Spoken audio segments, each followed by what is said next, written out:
Ama gel abi.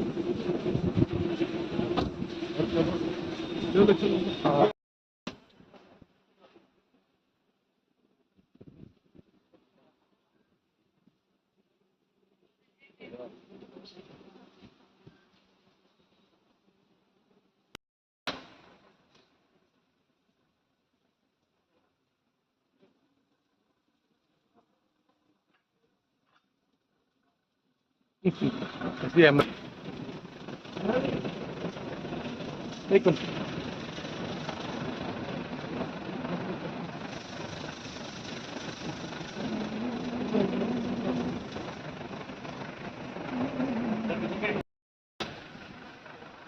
आराम से पीछे पीछे थोड़ा थोड़ा पीछे जाओ भाई साहब।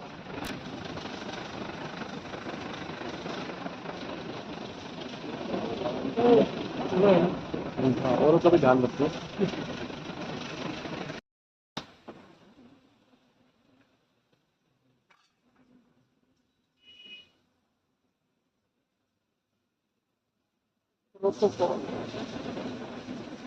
इम्पोर्टेंट है।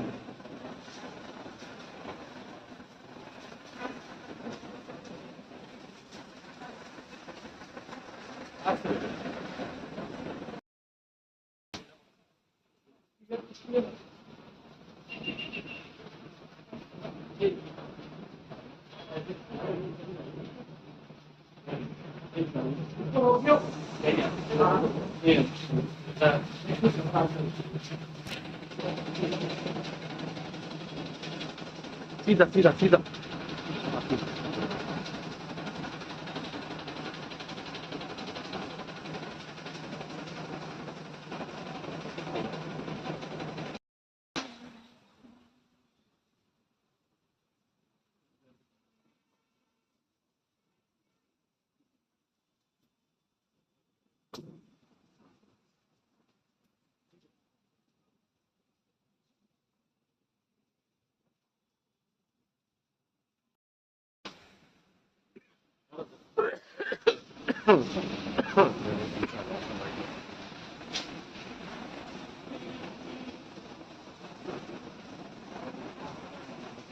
आपकी डिमांड है ना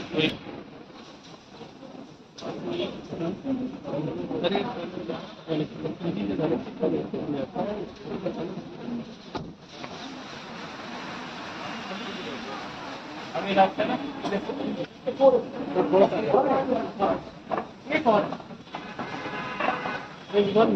आप लोग आइए ना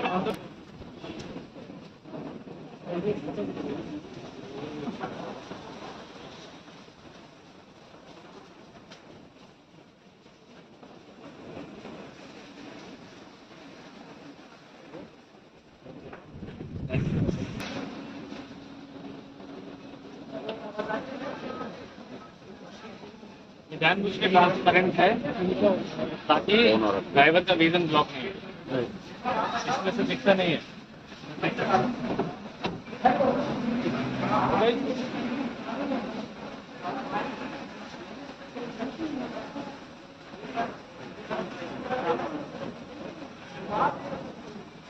शाइन की वजह से दिखेगी नहीं यहाँ के अंदर।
हमारे बीच honourable member of parliament Shrimati Kamaljeet Sherawat ma'am किसी अर्जेंट मीटिंग की वजह से थोड़ा विलंब हो रहा है।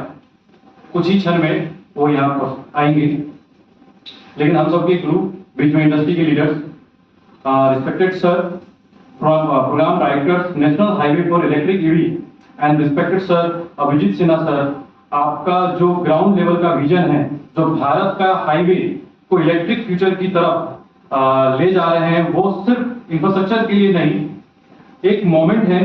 आपका यहाँ उपस्थित होना हम सबके लिए गौरव की बात तो है ही है, लेकिन दिल्ली में 120 गिग वर्कर्स और ड्राइवर पार्टनर, जिसको हम सात्विक पार्टनर कहते हैं, चालक, निवेशक, लीगल निवेशक, उन सब के लिए बीच में एक और नया दीपक जला है।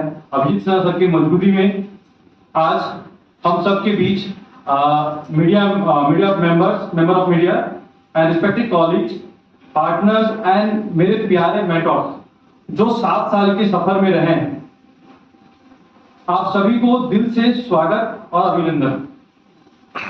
आज आप सबके बीच नेम भारत के इस ऐतिहासिक अवसर पर मैं दीपक कुमार शाह तहे दिल से स्वागत करता हूं।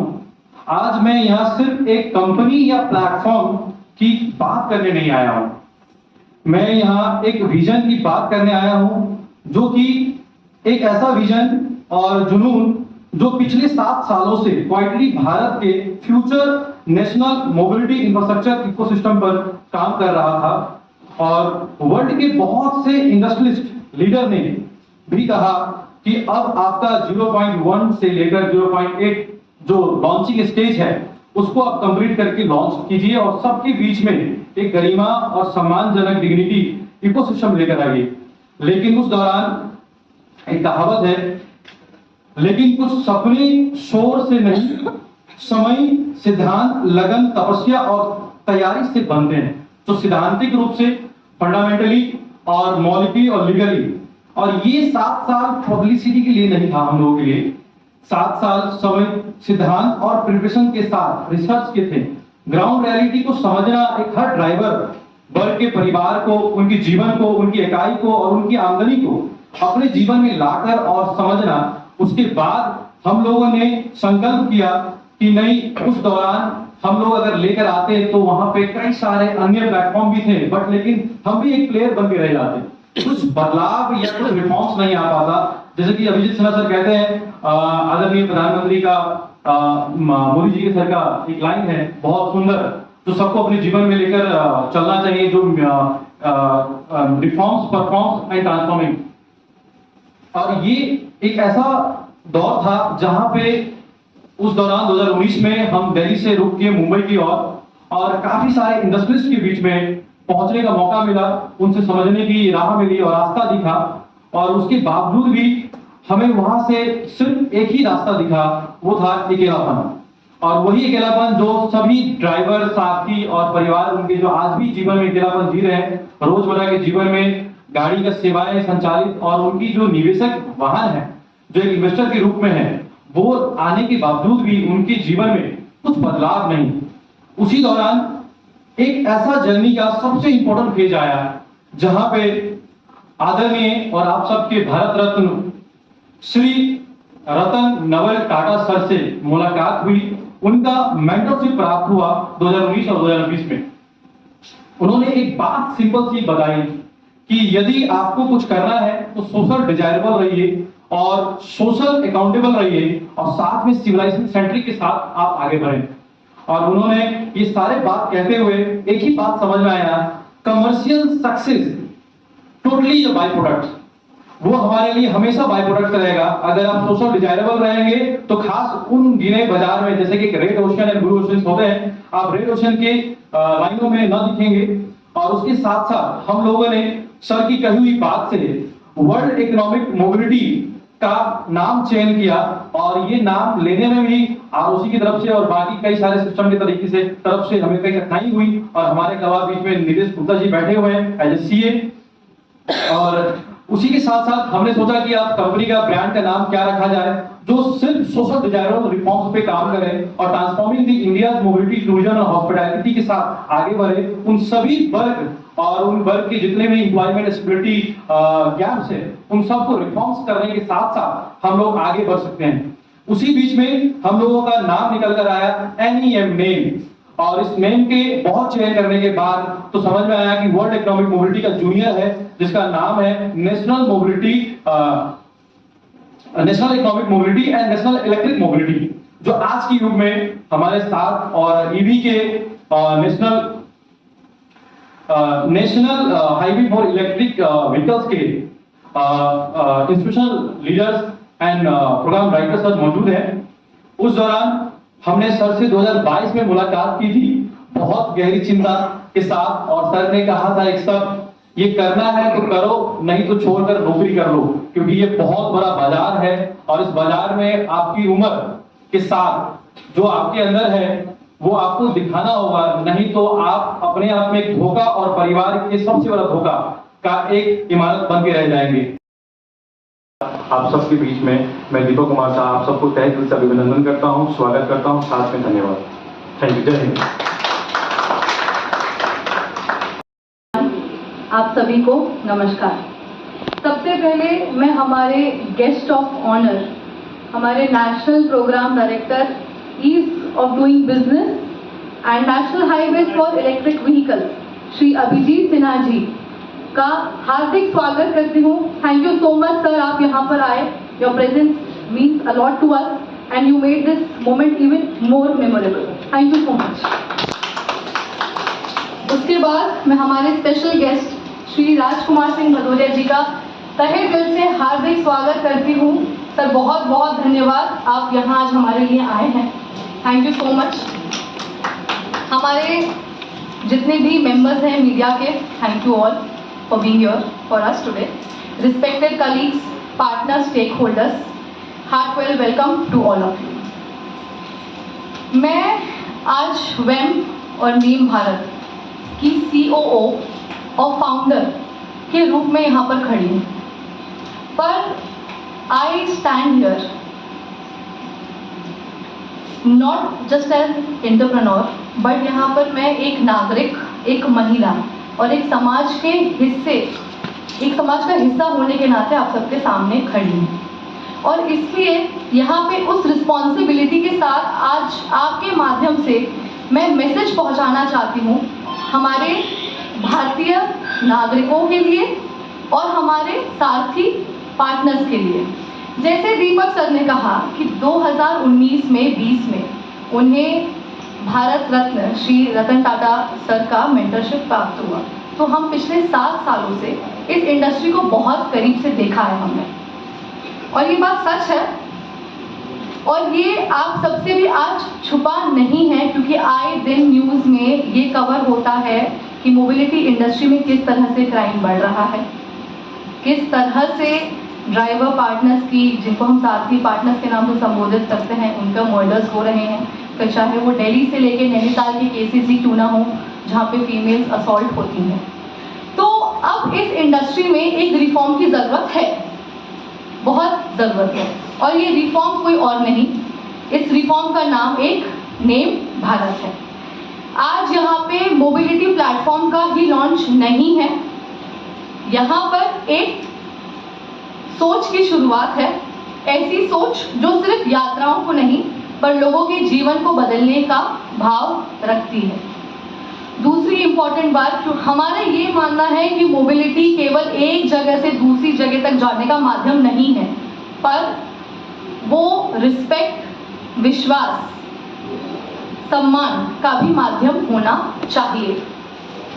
जैसे आपको दीपक सर ने कहा कि 7 साल में हमने बहुत संघर्ष किया है, बहुत देखा है, उसी तरह से मैं भी आपसे कहती हूँ कि जिस तरह से हमने ग्राउंड पे सैम्पलिंग की है और जो हमने देखा है, जो रिपोर्ट्स हमारे पास आई हैं, जो बदलाव हम ला रहे हैं, honestly speaking, frankly speaking, mobility का मार्केट बहुत बड़ा है और नेम भारत उस एग्जिस्टिंग मार्केट में एक और नया प्लेयर बनने नहीं आ रहा है। Let me be very clear, यहाँ पर नेम भारत आ रहा है उसी एग्जिस्टिंग मार्केट में रिफॉर्म्स लाने, जिसकी आज बहुत जरूरत है इंडस्ट्री को। और नेम भारत ये रिफॉर्म्स कैसे ला रहा है, मैं आप लोग को क्विकली ब्रीफ करती हूँ। सबसे इंपॉर्टेंट बात, नेम भारत दावा करता है कि हम सिविलाइजेशन सेंट्रिक है और सिविलाइजेशन का सबसे अहम हिस्सा है महिलाएं। तो हम यहाँ पे महिलाओं को नेम भारत में केवल पैसेंजर के रूप में नहीं, पर मैं सभी मीडिया मेंबर्स को यहाँ पे संबोधित करती हूँ कि आप सभी के द्वारा ये मैसेज बाहर पहुँचे हमारे सारथी पार्टनर्स के लिए, महिला सारथी पार्टनर्स के लिए, कि नेम भारत प्लेटफॉर्म में हम महिला सारथी पार्टनर्स को एक चाहते हैं कि वो नेम भारत से जुड़े, लीड करें, अर्न करें और इंडस्ट्री का चेहरा बने। क्योंकि क्षमता का कोई भी जेंडर नहीं होता है एंड वी बिलीव कि नेम भारत के थ्रू हम एक इक्वल अपॉर्चुनिटी, एम्प्लॉयमेंट अपॉर्चुनिटी सबके लिए लाएं। अब ये बात हुई महिला सारथी पार्टनर्स की। अब मैं आप लोगों को और मैसेज देती हूँ हमारे सारथी पार्टनर्स के लिए, चाहे फिर वो महिला हो या हमारे अन्य भाई हो। नेम भारत ये कहता है कि हमारा मॉडल है 0 कमीशन 0 सब्सक्रिप्शन। इसका मतलब हुआ कि आपका कोई भी हिस्सा जो आप मेहनत की कमाई से कमाते हैं वो नहीं कटने वाला है, कमीशन नहीं है। दूसरी बात, आपको हर सुबह रिचार्ज करना पड़ता है अपनी राइड लेने के पहले। यहाँ नेम भारत के प्लेटफॉर्म पे ऐसा कोई सिस्टम नहीं है कि आप आएंगे सुबह में राइड लेने से पहले आपको जरूरी है कि आपको रिचार्ज करना है तभी आपको राइड मिलेगा। नो, तो यहाँ पे no subscription, no cancellation, sorry no commission and no subscription policy है। एक और important, dead mileage compensation. Dead mileage compensation ये आपको पता होगा, अगर आप किसी भी साथी पार्टनर से पूछेंगे, जब वो अपनी राइड स्टार्ट करते हैं और जब वो एक पैसेंजर को पिक करने के लिए जाते हैं, वो जो डिस्टेंस वो कवर करते हैं उनका हिस्सा उन्हें यूजुअली पे नहीं किया जाता है, जबकि ये हमारे मोटर व्हीकल एग्रीगेटर एक्ट में दिया गया है कि 3 किलोमीटर तक का बेस पे उन्हें मिले जाना चाहिए। तो नेम भारत उनको डेड माइलेज कंपनसेशन भी प्रोवाइड करती है। जितना वो हिस्सा जाते हैं पैसेंजर को पिक करने के लिए, उतना उनका किराया भी ऐड किया जाएगा। ये एक 3 इंपॉर्टेंट पॉइंट्स हैं। अब दूसरी पॉइंट्स, ये आपके माध्यम से हमारे सारे पैसेंजर्स, कम्यूटर्स और सारथी पार्टनर्स दोनों के लिए है कि नेम भारत प्लेटफॉर्म किस तरह से रिफॉर्म्स ला रहा है इस इंडस्ट्री में। सबसे पहला point, prepaid and cashless system. Prepaid और कैशलेस सिस्टम इंट्रोड्यूस करने का सिर्फ एक ही मकसद था।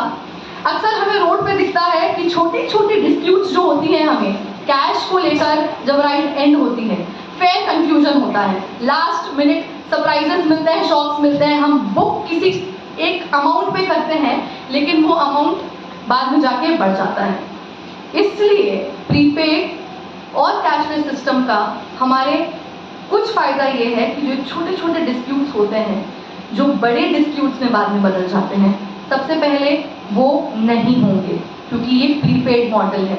आप बुक कीजिए, पे कीजिए, जैसे ही आप पेमेंट करेंगे आपको आपकी राइड असाइन हो जाएगी। इन केस हमारे पास कोई भी सारथी पार्टनर अवेलेबल नहीं है, तुरंत रिफंड हो जाएगा आपको प्लेटफॉर्म से।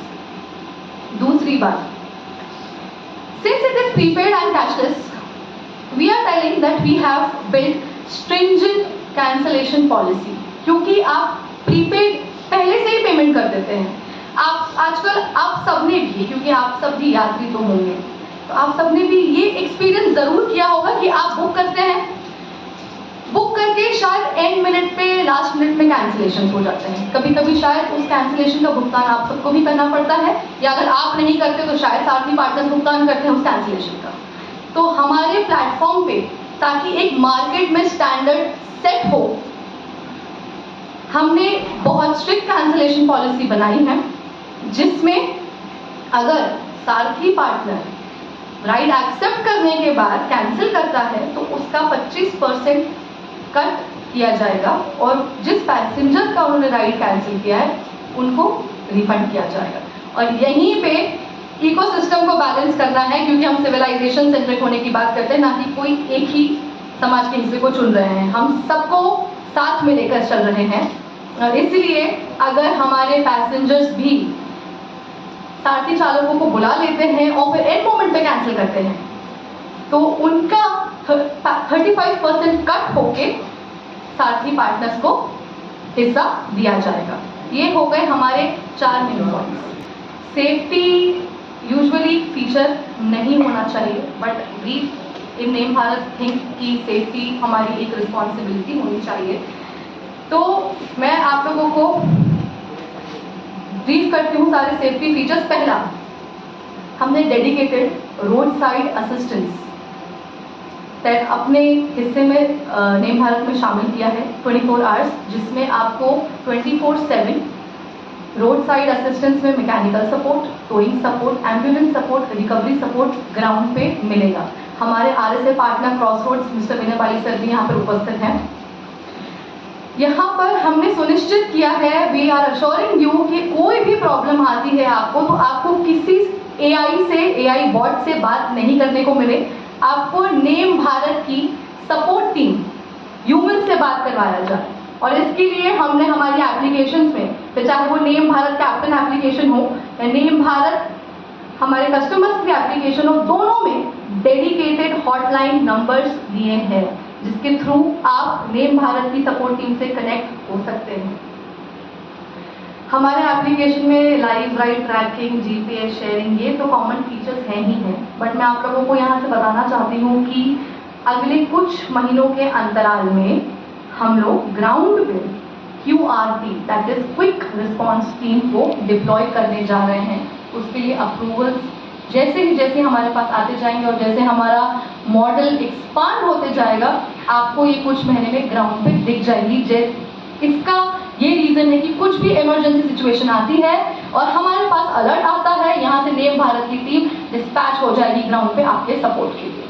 दूसरा है two way intercom system, two way intercom communication system. किसी भी इमरजेंसी में, किसी भी क्राइसिस की सिचुएशन में, please press the button and you can directly connect with name Bharat support team. ये हमारा एक फीचर है जो कुछ ही महीनों के अंतराल में आपको देखने को मिलेगा। जैसे आपको दीपक सर ने ट्रेनिंग प्रोग्राम्स के बारे में अवेयर किया कि we have national star training programs हमारे साथी पार्टनर्स के लिए, जिसके तहत उन्हें 15 लाख का इंश्योरेंस दिया जाएगा अगर वो हमारी ट्रेनिंग को पूरा कर लेते हैं। उस ट्रेनिंग में उन्हें अवेयरनेस दी जाएगी, उनको मोटर व्हीकल एक्ट के बारे में या मॉड्स की गाइडलाइंस के बारे में टाइम टू टाइम अपडेट दिया जाएगा। बिहेवियरल ट्रेनिंग्स होंगी जो कि आज बहुत ज़रूरी हैं हमारे ग्राउंड पे। साथ ही साथ नारायणी हिती ट्रस्ट जिसका मेजर हिस्सा होल्ड करती है वेम का, उसके थ्रू भी हमारे जो साथी पार्टनर्स हैं उनको बेनिफिट्स दिए जाएंगे, like cancer support, medical support, food and nutrition, poverty. सिर्फ हमारी ही क्यों, पैसेंजर की भी तो KYC होनी चाहिए। हमारी सुरक्षा का क्या, ये सवाल बहुत उठाया जाता है ग्राउंड पे। तो मैं उन्हें बताना चाहती हूँ कि निश्चिंत हो जाइए, हमारे प्लेटफॉर्म पर पैसेंजर KYC भी है।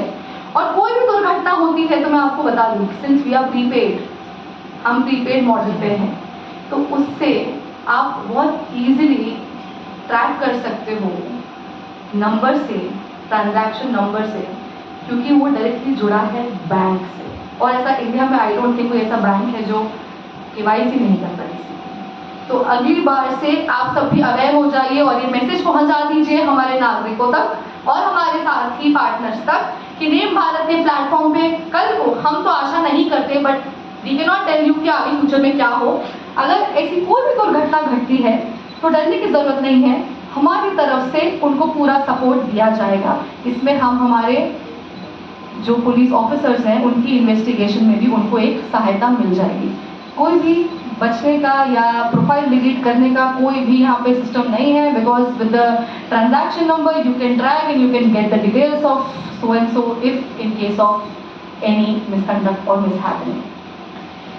Last but not the least, हमने जब ग्राउंड पे सैंपलिंग की थी तब हमें सैंपलिंग करने के दौरान में ये देखने को मिला था कि हमारे साथी पार्टनर्स मजबूरी में ड्राइव कर रहे हैं।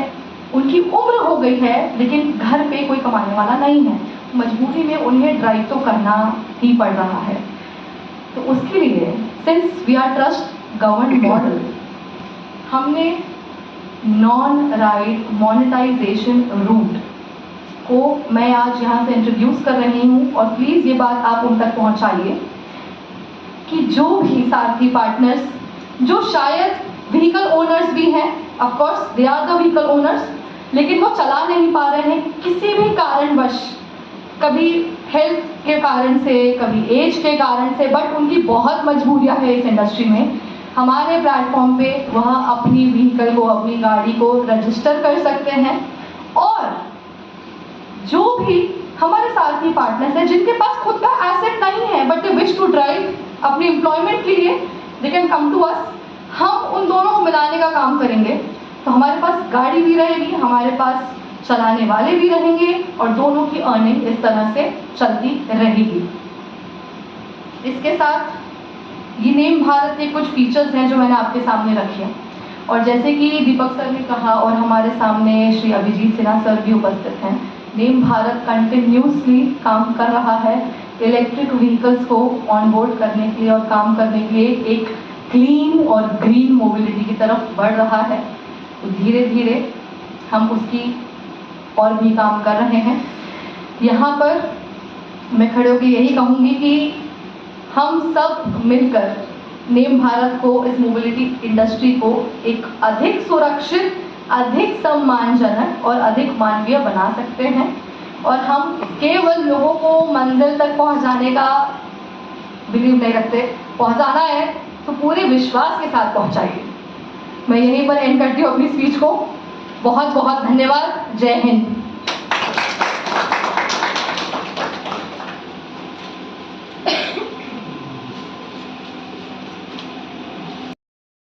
धन्यवाद नेम भारत टीम का, मुझे आज यहाँ पर ये गौरवपूर्ण अनुभूति देने के लिए मैं एक नई राइड हैंडलिंग प्लेटफॉर्म को लॉन्च कर रहा हूँ।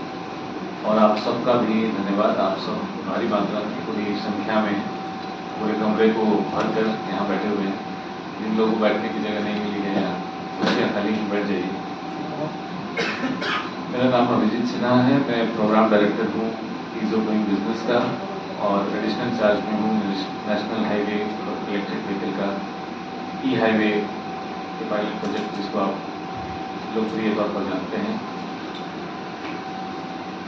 इससे पहले कि हम लोग मोबिलिटी की, ट्रांसपोर्ट की, कैब की बात करें, मैं थोड़ा आपको आपकी देश की इकनॉमी के साथ आपका परिचय कराना चाहता हूँ ताकि आप जान सकें कि कितना इम्पोर्टेंट है और इसकी क्या ज़रूरत है आपकी इकनॉमी में और आप किस इकोनॉमिक पोजीशन पर आज खड़े हैं।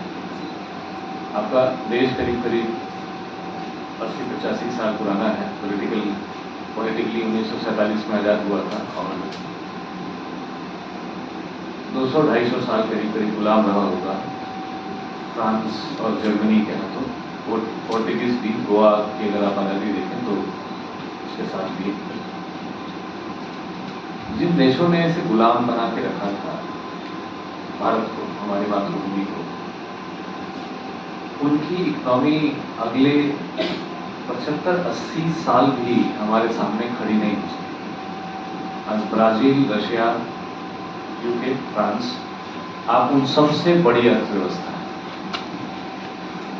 तो कुछ तो गलत बात थी पिछली जनरेशन में, कहना नहीं चाहिए ऐसा, आई डोंट नो मीडिया वाले बंधु में इसको कैसे लेंगे, लेकिन सच ही है कि कुछ तो गलत बात थी पीछे की जनरेशन में जो हम गुलाम बने, और कुछ सही बात है अभी की अर्थव्यवस्था में जो जिसने आपको गुलाम बना रखा था, आपने उससे बड़ी अर्थव्यवस्था खड़ी कर दी।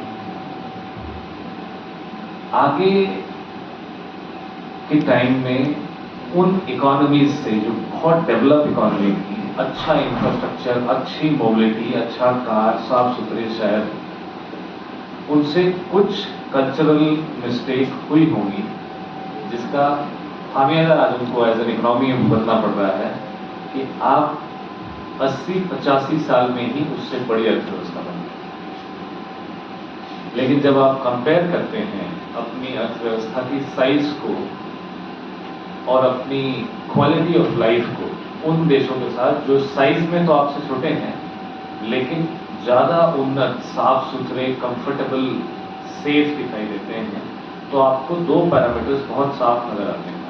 वैसे तो बहुत सारे पैरामीटर हैं, cultural difference, language, behavioural, human, race, attitude, anything, much wider spectrum. लेकिन दो पैरामीटर जो आपको बिल्कुल सीधे और साफ दिखाई देंगे, कभी आप किसी विदेश में, विकसित देश में जाएं या कोई विकसित देश का आदमी यहां आए, एक पैरामीटर है सफाई, which is taken care by Swachh Bharat mission.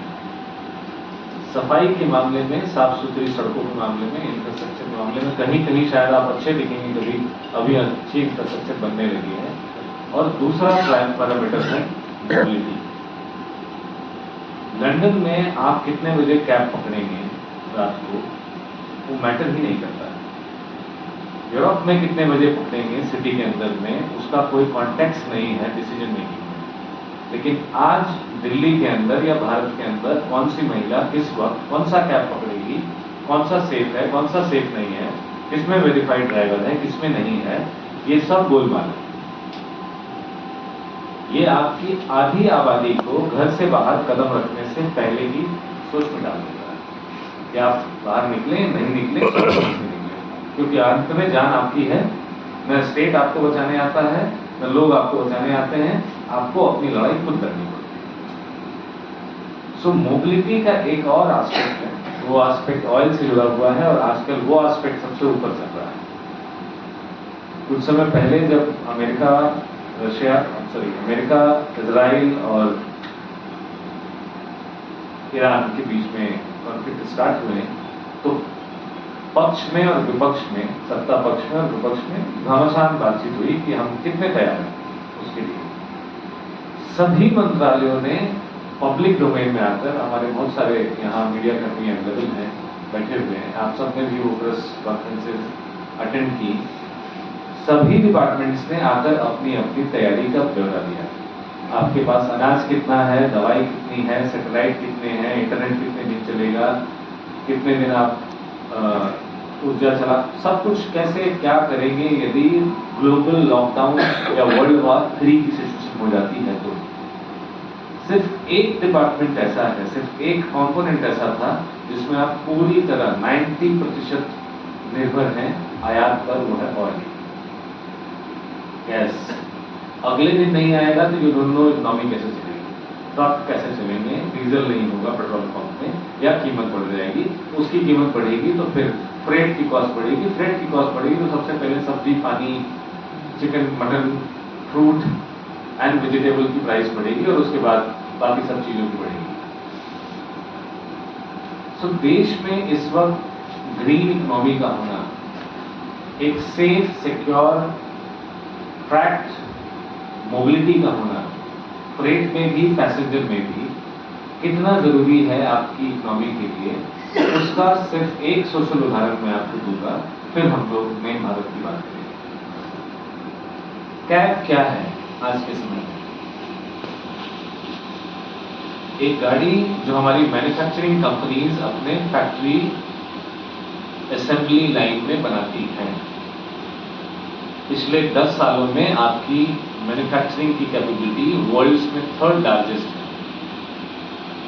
आप दुनिया के दूसरे सबसे बड़े ट्रक निर्माता हैं और तीसरे सबसे बड़े बस निर्माता हैं ग्लोबली। उसके बाद फिर 2 व्हीलर, 3 व्हीलर, 4 व्हीलर में तो हम शायद 1 नंबर पर भी हैं, लेकिन 4 व्हीलर में आप एक लीडिंग कंट्री हैं। गाड़ी वहां बनती है फैक्ट्री में, प्लेटफॉर्म नेम भारत जैसे लोग बनाते हैं, चलाते हैं आप में से कुछ लोग हैं, ड्राइवर हैं, जिनकी वो आजीविका है। इस्तेमाल पूरा समाज करता है, इस्तेमाल प्रत्येक व्यक्ति करता है। क्या गांव में कैब की सुविधा उपलब्ध है? नहीं। Tier 2 सिटीज में उपलब्ध है? नहीं। Tier 1 सिटीज में और may be metro and subsequent upcoming metros में उपलब्ध है। इस छोटे से एलिमेंट को आप अपनी नेशनल कैपेबिलिटी के साथ जोड़कर देखिए कि आपके पास क्या दो साधन है, एक कैब लेने का और दूसरा ऑटो लेने का। जिन देशों ने समय रहते तगड़े निर्णय लिए हैं कि हम ऑटो को प्रमोट करेंगे ही नहीं शुरुआत से, आज उनकी मोबिलिटी, उनका कंजेशन वर्ल्ड में बेस्ट माना जाता है। वो बेस्ट लोकेशन है for investment, for manufacturing, for all type of global businesses. मैं आपकी पड़ोसी, पानी के बाद वाला पड़ोसी की बात कर रहा हूं, दुबई, जहां ऑटो होते ही नहीं, ऑटो रिक्शा होते ही नहीं, टुक टुक होता ही नहीं। सो आपका फर्स्ट एलिवेशन ही कैब है, और कैब में भी सर्टेन नंबर, सर्टेन मॉडल के नीचे आप कैब नहीं चला सकते। फाउंडर हैं और काफी समय से मैं जानता हूं कि हमारे यहाँ बिहार में कहावत है कि अगर आप एक बार में नहीं सुनते हैं, 2 बार 3 बार तो उसको ढीठ भी बोलते हैं, थेथर भी बोलते हैं, और कुछ जगहों पर उसको जीवट भी बोलते हैं कि वो रुकते नहीं हैं। तो काफी कोशिश करने के बाद, इन्होंने चक्कर लगाने के बाद, इंतजार करने के बाद, लगातार फॉलो अप करने के बाद रतन टाटा जी को मिल लिया इन्होंने। आसान नहीं होता है उनको मिलना, सबको मिलते नहीं है। जब मिले तो उनसे जो प्रेरणा ली, उस प्रेरणा को लेकर बैठे नहीं, इस कान से सुनकर इस कान से निकाल नहीं दिया, उस प्रेरणा को आगे मेहनत करके साकार किया। लोग, अच्छे लोगों को बहुत मिलते हैं, मैं भी आप लोगों को मिल रहा हूं, लेकिन आपसे क्या प्रेरणा ले पा रहा हूं मुझे पता नहीं है, और क्या लेके जाऊंगा वो मेरी क्षमता के ऊपर डिपेंड करता है।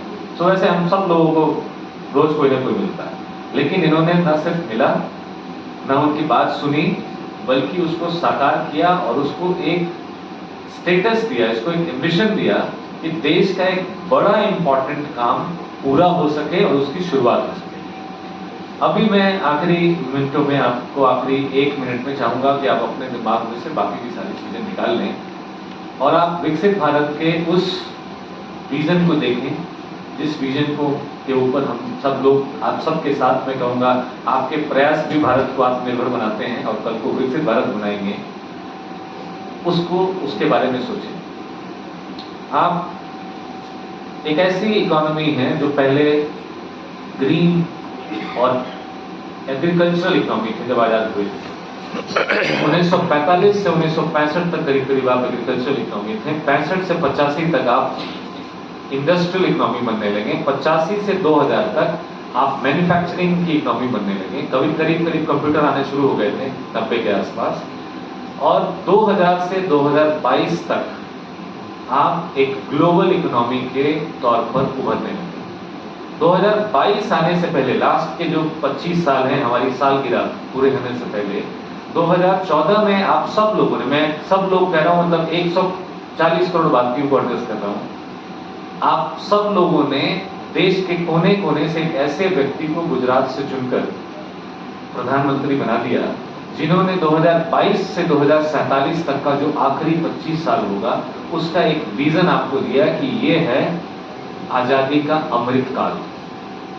और इस अमृत काल के बाद आप मनाएंगे आजादी का अमृत महोत्सव। और महोत्सव सिर्फ 2 ही कारण से मनाए जाते हैं, या तो आपने कोई उपलब्धि की है तब जाके आप महोत्सव मनाते हैं, या फिर आपने कोई ऐसे मकाम पर आप जाकर खड़ा हुए हैं जहां आप कोई मैसेज देना चाहते हैं कि हाँ, ये हमारे लिए खुशी की बात है। महोत्सव कभी राजनीतिक प्रेरणाओं से नहीं मनाए जाते। यदि किसी के मन में, जो कि 2024 में जब मैं कैंपेन कर रहा था, तो विकसित भारत उसका हिस्सा था, विकसित भारत उस कैंपेन का हिस्सा था। ये बड़ी फॉर्चुनेट अनफॉर्चुनेट पता नहीं कैसी बात है कि तीनों कैंपेन जो मैंने किए 2014, 2019 और 2024 में, वो प्रधानमंत्री जी के नेतृत्व में बनाए कुछ और गए थे, लेकिन ग्राउंड पे आते आते, कैंपेन का समय आते आते वो कुछ और गए।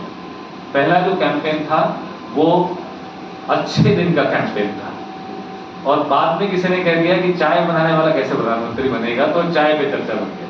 तो रिवॉल्ट करना पड़ता है आपको, कैंपेन में पता है आपको जवाब देना पड़ता है। दूसरा कैंपेन अकाउंटेबिलिटी का कैंपेन था कि भारत अब एक अकाउंटेबल 5 साल की सरकार के बाद, मोदी इकोनॉमिक्स के फर्स्ट टर्म के बाद एक अकाउंटेबल गवर्नमेंट बन के उभर रहा है, एक देश बन रहा है। तो उस कैंपेन पे किसी ने कह दिया कि चौकीदार ही चोर। तो कैंपेन का नाम बदलना पड़ा मैं भी चौकीदार, और पूरे देश ने एक साथ खड़े होकर कहा कि मैं भी चौकीदार हूं। कितने लोगों को जरूरत है। तीसरा कैंपेन मेरा फेवरेट कैंपेन है, क्योंकि कैंपेन का नाम शुरू से रखा गया था विकसित भारत, रहा भी विकसित भारत, और चुनाव जीतने के बाद भी काम विकसित भारत के ऊपर ही हुआ। मैं इसके लिए आप सब लोगों का धन्यवाद करता हूं। धीरे धीरे डेमोक्रेसी ग्रो करती है और उसके बाद इकोनॉमी को बदलना शुरू करती है। डेमोक्रेसी भारत की इतनी मैच्योर हो गई है कि अब चोर चाय से कोई चर्चा नहीं है। हम सब सिर्फ एक बात चाहते हैं, वो एक बात है विकसित भारत। इस विकसित भारत का जो डेफिनेशन माननीय प्रधानमंत्री जी ने दिया, उसमें सैकड़ों डेफिनेशन, हम लोग अलग अलग सेक्टर के लिए अलग अलग डेफिनेशन है। रेल का विकसित भारत अलग है, फार्मेसी का अलग है, फूड प्रोसेसिंग का अलग है, टेक्सटाइल का अलग है। लेकिन एक डेफिनेशन जो पीएम साहब ने हमें दिया, वो सबसे suitable to fit to all definition है। इस Viksit Bharat is that Bharat where no dream is too big to dream and no one is too small to dream.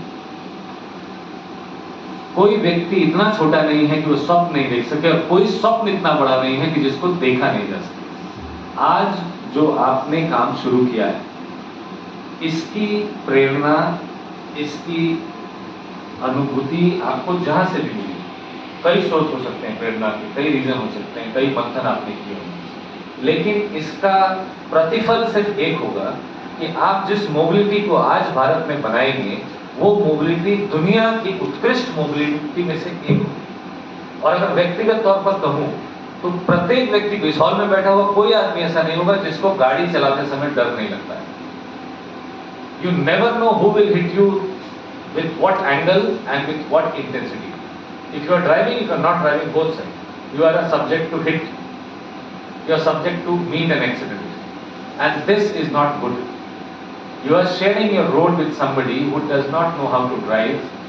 And I have 3 generation. मैं रोड सेफ्टी के ऊपर काफी काम करता हूँ। नेशनल हाईवे टीवी में हम 7 C's का जब स्टैंडर्ड बना रहे थे, तो हमने तीनों जनरेशन एनालाइज की। एक जनरेशन भारत में ऐसी थी जिसके ड्राइवर इतने अच्छे थे, पहली जनरेशन, वो राजाओं का कार चलाते थे, बढ़िया पगड़ी वगड़ी बांधते थे, अच्छा सूट बूट बटन वटन लगाते थे।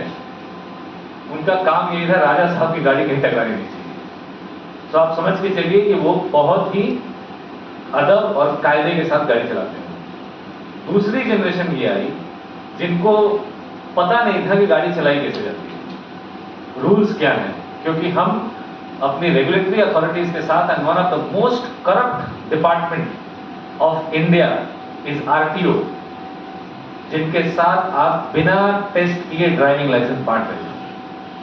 इस जनरेशन को ना रूल पता था, ना साइड पता था, ना सिग्नल पता था, ना डैश पता था, ना किसी तरह का कोई इंटीमेशन पता था जिसके ऊपर उनको काम करना है। बहुत सारे एजुकेशनल प्रोग्राम अवेयरनेस के लिए, इसके लिए, उसके लिए शुरू किए गए। कई बार आप लोगों ने सुना कि जापान के बच्चों को बचपन में सिखाने लगते हैं कि कैसे रोड क्रॉस करना है। भारत में हम ड्राइविंग लाइसेंस लेके 4 एक्सीडेंट कर चुके होते हैं, तभी भी पता नहीं होता कि जेब्रा क्रॉसिंग क्या है, क्यों बनाई जाती है ऐसे। तीसरी जनरेशन आई जिसको अब सब कुछ पता है, और ये बहुत सीरियस है। ये वो जनरेशन है जो स्टंट करती है रील्स के लिए। इनको पूरी तरह से पता है कि कितना स्पीड लिमिट है, कितना लेन लिमिट है, और आपको किधर से जाना और किधर से नहीं जाना। सो अवेयरनेस का लैक जो था, वो कंपोनेंट, वो फेज हम पार कर चुके हैं। अभी हम लैक ऑफ इन्फोर्समेंट में, एज ए कंट्री, जहां आप देखते हैं कि कैमरा नहीं है वहां स्पीड बढ़ जाती है, जहां आप देखते हैं कैमरा है वहां स्पीड कम हो जाती है, जहां पुलिस है वहां आप सीधा हो जाता है, जहां पुलिस नहीं है आप मतलब प्रत्येक वो व्यक्ति जरूर को तोड़ता है। क्या भारत जैसे कॉम्प्लेक्स, इतनी हजारों करोड़ों गाड़ियां जहां चलती हैं, संभव है प्रत्येक कॉर्नर पर पुलिस वाले को खड़ा करना डंडे के साथ, प्रत्येक कॉर्नर पर कैमरा लगाना, सबका डेटा फीड लेना और उन सबको एनालाइज करके सबका चालान काटना? टेक्निकली अभी तक तो कहा जाए तो संभव नहीं है। कोई एम्बिशियस कैमरा वाला अगर आप में से बैठा होगा तो कहेगा हाँ संभव भी है, बहुत बड़ा नेटवर्क लगाना पड़ेगा, सर्वर वर्वर लगाना पड़ेगा। Now we are entering into a phase जहां आपके पास 3rd जनरेशन व्हीकल आनी शुरू हो गई है, ऑटोमेशन व्हीकल L3 लेवल की। भारत के अंदर में महिंद्रा बनाता है, MG बनाता है, बहुत सारी कंपनियां बनाती है, मैं सबके नाम शायद नहीं ले सकूं, याद नहीं होगा। इन व्हीकल में सिम कार्ड होता है, इन व्हीकल के अंदर ADAS होता है, a certain degree of automation is already there in that vehicle. अगर clean, charged and cutting edge, ये सातों सीख 2019 में माननीय प्रधानमंत्री जी ने विज्ञान भवन में मूव समिट के दौरान दिए और उन्होंने बताया कि भारत अब ऐसे मूव करेगा। 2020 में मैंने नेशनल हाईवे इलेक्ट्रिक व्हीकल का कार्यभार सौंप लिया और हमने पहला दिल्ली से आगरा के बीच में ट्रायल किया। पहले ट्रायल में हमें इलेक्ट्रिक व्हीकल का ट्रायल था, तो पहले ट्रायल में हमें बताया गया कि लोग इलेक्ट्रिक गाड़ियां नहीं खरीद पाते हैं क्योंकि उनको 3-4 चीजों का बड़ा डर लगता है कि गाड़ी रास्ते में खराब हो गई तो क्या होगा, बंद हो गई तो क्या होगा, कोई मदद भी नहीं मिलेगी। मारुति होती तो शायद हम आसपास से किसी मैकेनिक को बुला लेते हैं, तो इलेक्ट्रिक है उसमें कुछ कर भी नहीं सकते हैं। दूसरा डर लगता है कि चार्ज कहाँ होगा, तीसरी महंगी बहुत है, चौथी और भी बहुत सारी प्रॉब्लम्स, कहाँ मिलेगी, कहाँ चार्ज करेंगे घर में वगैरह। हम लोगों ने एक समाधान दिया कि आप गाड़ी खरीदो ही मत। जब 2020 में मैंने ये समाधान दिया कि इलेक्ट्रिक कैब दिल्ली से आगरा, दिल्ली से जयपुर, दिल्ली से चंडीगढ़, दिल्ली से देहरादून चलाई जा सकती है, लोगों ने कहा नहीं चलाई जा सकती, अभी तो कुछ भी नहीं है इंफ्रास्ट्रक्चर। और 2020 और 2022 में हमने दोनों दिल्ली जयपुर और दिल्ली आगरा के टेक्निकल ट्रायल करके इसको साबित किया। ट्रायल भी सक्सेसफुल रहे और कमर्शियली व्हीकल 200 से ज्यादा चलती है आज के दिन। 20 के आसपास बसें चलती हैं और ट्रायल में सिर्फ 2 बसें थी। जब इसकी शुरुआत हो रही थी तो हमें 2020 का साल कैसा था आप सबको याद है, कोविड का साल था, कोई होटल खुला नहीं था, ये भी बंद था, कोई जगह नहीं थी जहां हम लोग उसका उद्घाटन कर सकें। तो हमने भारत सरकार के माननीय मंत्री और माननीय मंत्रालय के अधिकारियों को बहुत गुहार की रिक्वेस्ट की, हमें कोई जगह चाहिए, हमें दिल्ली से आगरा ट्रायल को मूव करना है, फ्लैग ऑफ करना है। आज भी हम नीचे हम लोग स्पीकर लगा के आए हैं, फ्लैग ऑफ का सेरेमनी का एक हिस्सा पूरा करके आए हैं। जनरल विपिन रावत जो उस समय के कंबाइंड डिफेंस स्टाफ थे, कंबाइंड डिफेंस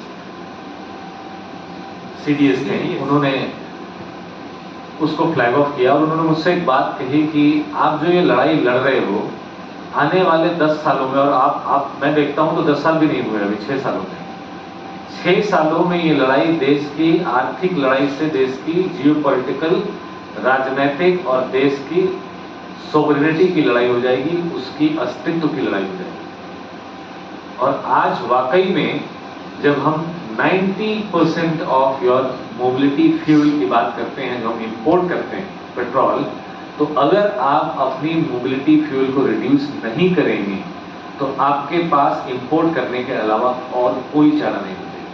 नो मैटर आपने पीछे 85 सालों में थोड़ा थोड़ा करके अलग अलग क्षेत्र से, अलग अलग सेक्टर से कुछ कुछ जोड़कर एक इकोनॉमी बनाई, वो सारी इकोनॉमी अगर ऑयल पे चलती है तो आपके पास वो कीमत इंटरनेशनल मार्केट में चुकाने के अलावा और कोई चारा नहीं होगा। वो तय होता है, फिर जब पास आ जाते हैं तो आपके RFID को ऊपर से स्कैन करते हैं और ये पता करते हैं कि कितना पैसा आपका काटना है, उसमें बैलेंस है या नहीं। से फॉर एन एग्जाम्पल आपके पास बैलेंस RFID पे नहीं है, आपको नहीं रोका जाएगा। आप वो टोल क्रॉस कर जाएंगे, थोड़ी देर के बाद आपको फोन पे एक मैसेज आएगा कि ये लिंक है, आपने ये इतने दूर का हाईवे क्रॉस किया है, इस्तेमाल किया है, टोल के 240 रुपए 260 रुपए बनते हैं, इतने घंटे का आपके पास समय है, आप पे कर दीजिए, खुद से पे करा दीजिए, मैसेज किसी को भेज दीजिए, कोई तो होगा जानने वाला जिससे आप पे करा सकते हैं। 48 आवर्स 7 मेरे को एग्जैक्ट आवर्स नहीं आते हैं टू बी फ्रैंक, जितने भी घंटे उसमें दिए गए, अगर उसमें आपने वो पेमेंट नहीं की तो सबसे पहले वो डबल होगा, फिर वो कंपाउंडिंग होगा, फिर वो इंपाउंडिंग टू द व्हीकल होगा और फिर वो लीगल ऑफेंस बन जाएगा। ये ई वाहन पे आपके अपलोड हो जाएगा। अब आपकी गाड़ी लिस्ट पे चल रही है जो कि ब्लैक लिस्टेड है, टोल है नहीं, तो आपको कौन रोक सकता है? सिर्फ पुलिस चेक पोस्ट रोक सकती है। पुलिस चेक पोस्ट आपको रोकती है, उसके पास पहले अभी पुलिस रोकती है तो सबसे पहले लोगों का कहना यही होता है कि मुझे क्यों रोका, मैंने क्या किया, शकल सूरत भी अच्छी है, ठीक से गाड़ी भी चला रहा हूँ, कोई ऑफेंस भी नहीं है। उस समय आपको पुलिस बिना किसी डिस्क्रिमिनेशन के नहीं रोकती है, वो प्रॉपर आपके बैरियर्स पे कैमरे लगाती है NPR के द्वारा, आपका नंबर दोबारा उनके कैमरे के सामने आता है, लाइट जलती है, वो आपको रोकते हैं और आपसे पूछते हैं कि भाई ये गाड़ी कौन चला रहा था इस समय, इसका इतना इतना टोल बकाया है, कृपया आप उसको पे कर दें और अपना ड्राइविंग लाइसेंस लेकर के एक फोटो लेके चले जाएं। इसका फायदा ये होता है कि आप लिंक हो गए और लगातार आपको ट्रैक किया जा रहा है, कहीं आपको तकलीफ नहीं हो रही है। लेकिन जब इसी काम को आप मोबिलिटी के माध्यम से देखते हैं तो आपके पास सबसे बड़ी दिक्कत तकलीफ क्या आती है। मैंने ब्लू स्मार्ट का भी उद्घाटन किया था, ब्लू स्मार्ट के भी 2-3 ट्रायल किए।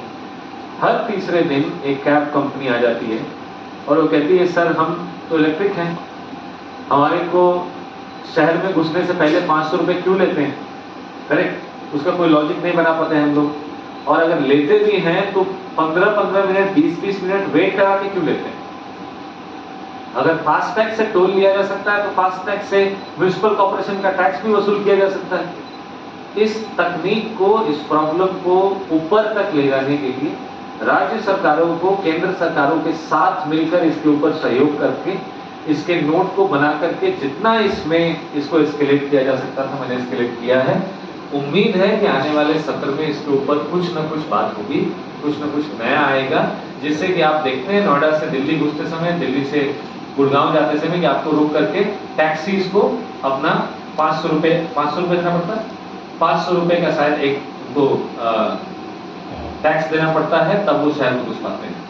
इन सभी प्रॉब्लम्स को सिर्फ एक प्रॉब्लम कहते हैं, difficulty of mobility, difficulty of moving in India, and this difficulty of moving in India day by day is being simplified. Toll हटाने से लेकर, नंबर प्लेट हाई सिक्योरिटी करने से लेकर, आपके ड्राइविंग लाइसेंस का डेटा आपके अडास और वेडास को लिंक करने से लेकर, कल आप कैसे बिहेव करेंगे रोड पर, कितने सुरक्षित रखेंगे खुद को और बाकी लोगों को, ये सब कुछ एक साथ एक प्लेटफॉर्म पर, एक जगह पर लाना हमारे लिए इस वक्त राष्ट्रीय चैलेंज, नेशनल एम्बिशन। क्योंकि शुरू में जो मैंने आपको बताया कि अगर भारत की आज किसी मामले में बुराई हो सकती है तो सिर्फ 2 मामलों में, सफाई और मोबिलिटी। इंफ्रास्ट्रक्चर में आप अच्छे हैं, सॉफ्टवेयर में अच्छे हैं, टैलेंट में अच्छे हैं, कंपनीज में अच्छे हैं, इकोनॉमी में अच्छे हैं, फार्मा में आप 3rd नंबर पे, प्रत्येक क्षेत्र में, एक्सपोर्ट को ले लें या डोमेस्टिक प्रोडक्शन को ले लें, आप इस वक्त एक ग्रोइंग इकोनॉमी। आपने अपने जिन लोगों ने आपके ऊपर शासन किया, अगर मैं इन्फ्लेशन के साथ उसको एडजस्ट करूं तो $45 ट्रिलियन यहां से लूट के लेके गए ड्यूरिंग द कॉलोनियल एरा, और 85 साल भी टॉप की इकोनॉमी नहीं बन के रह सके। क्या कर रहे थे? कुछ तो टेरिबली रॉन्ग है हमारे कॉलोनाइजर्स के बारे में। They did not knew that the focus is not only in happiness in the materialistic life, the focus is also how to balance your life, happiness and satisfaction. अगर आपका वो happiness index meet करता है तभी आप China और Japan बनने से बचेंगे और एक ऐसी इकोनॉमी बनाएंगे जो सस्टेनेबल है, ग्रीन है, सेंसिबल है, केयरिंग है, और वो आपकी जरूरतों का और आपकी इमोशंस का भी ध्यान रखती है। इमोशनलेस इकोनॉमी बहुत दिन तक नहीं चलती। जय हिंद, धन्यवाद।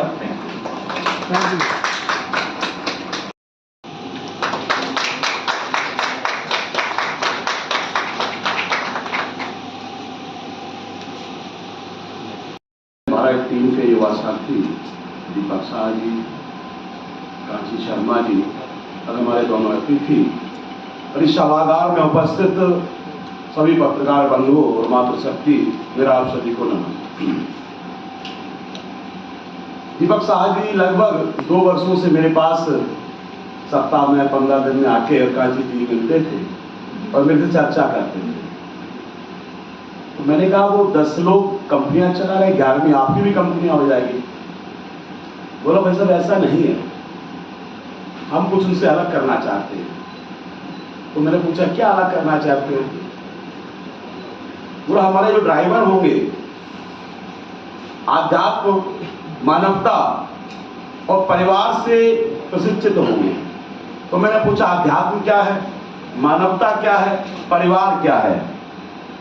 वो जो ड्राइवर होगा हमारा ना, वो आध्यात्मिक होगा, परमपिता परमात्मा को मानने वाला होगा, तो उसमें मानवता होगी। इन सभी गुणों के साथ जो व्यक्ति समाज में बैठता है वो मानवीय प्राणी हो जाता है। बोला ऐसा मेरा प्रशिक्षण रहेगा। फिर मैंने कहा परिवारवाद क्या होता है? वो अपने ग्राहक को अपने परिवार के रूप में भी समझ लेगा, इस प्रकार के मन में उनकी प्रेरणा आ जाएगी, ऐसा भाव उस ड्राइवर के मन में आ जाएगा, तो परिवार के साथ जो व्यवहार होता है वो हमारे ग्राहक के साथ व्यवहार होगा। मुझे बहुत अच्छा लगा। ये तो अच्छी नई सोच, नई चीज है। हमारे देश के यशस्वी प्रधानमंत्री माननीय नरेंद्र मोदी जी जिससे विकसित भारत, आत्मनिर्भर भारत की सोच रखते थे, वो युवा साथी करने चले। फिर मैंने पूछा जो 20, 25, 30% वो कमाते हैं तो आप तो 40% कमाओगे। कहने लगे भाई साहब बिल्कुल भी नहीं। मैंने क्या करोगे? बोला मेरा मात्र 1%। में तो अचंभित हो गया। मैंने ऐसी तकनीकी सिर्फ 1% प्रॉफिट। काजी ने हंसने लगी। बोला आपने थोड़ा अच्छा क्वेश्चन कर दिया, 1% में कैसे चलाओगे? भाई साहब जरूर चला लेंगे। बोले इसके बाद 1% में भी आधा % एक एनजीओ इनका है, उसमें आधा % देंगे। मुझे बहुत अच्छा लगा। जो मैंने पहले सुना आध्यात्म, मानवता और परिवारवाद, हमारी पुरानी संस्कृति, सभ्यता, वो गुणों का समावेश इस परिवार में है, इस कंपनी में है, तो कंपनी निश्चित विकास के इस पथ पर जाएगी। तो ये तीनों चीजें जब प्रशिक्षण होगा उन ड्राइवरों का तीनों चीजें के रूप में होंगी। आध्यात्म भी होगा, सामाजिक प्राणी भी होगा, समाज की परंपराएं बड़ा होंगी, और परिवार कैसे चलाते हैं, परिवार की व्यवस्थाएं कैसी होती हैं, ऐसा व्यक्ति कायम नहीं कर सकता है। तीनों चीजों का जब प्रशिक्षण होगा तो व्यक्ति कायम नहीं कर सकता है, और हमारी सवारी, हमारे कस्टमर परिवार के रूप में रहेंगे। ऐसी कंपनी निश्चित विकास की ओर अग्रसर रहती है। और चार्ज कई सारी कंपनियां 20-25% लेते हैं, इनका 1% जब मैंने पूरा समझा कि मैं एक व्यापारी हूं, पार्टी का उपाध्यक्ष भी हूं भारतीय जनता पार्टी का नजफगढ़ जिले से, तो मुझे सारे क्वेश्चन आए, बहुत अच्छा लगा। मैं आपको और आपकी टीम को बधाई और शुभकामनाएं देता हूं। इन्हीं विचारों के साथ इस विकसित भारत, आत्मनिर्भर भारत के साथ आगे बढ़ते रहें। आपको बहुत बहुत धन्यवाद। क्योंकि मेरी सांसद बहन कमल जी सहरावत जी को आना था, वो किसी कारण से व्यवस्था है उनकी, क्योंकि केंद्र की बहुत सारी व्यवस्थाएं उनके दायित्व में है, वो नहीं आ पाई, तो मैं आया हूं। आप सबको बधाई, शुभकामनाएं।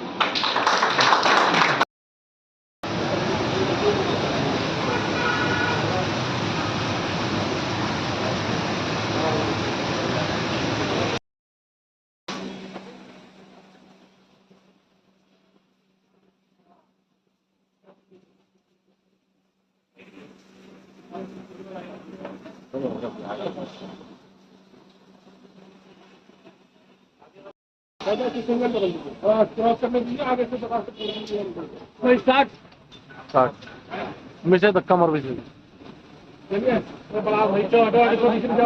आ जाओ आ जाओ आओ जल्दी हो।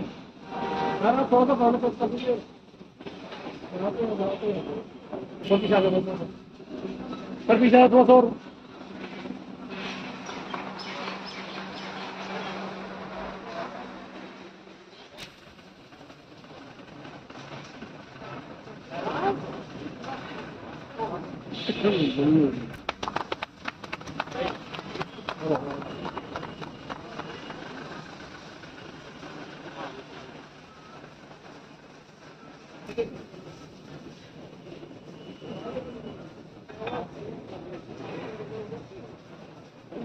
उठा लीजिए सर, उठाइए उठाइए, हो गया।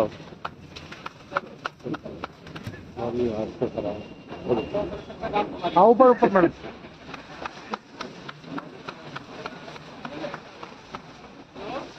पुरानी और नीचे नीचे नीचे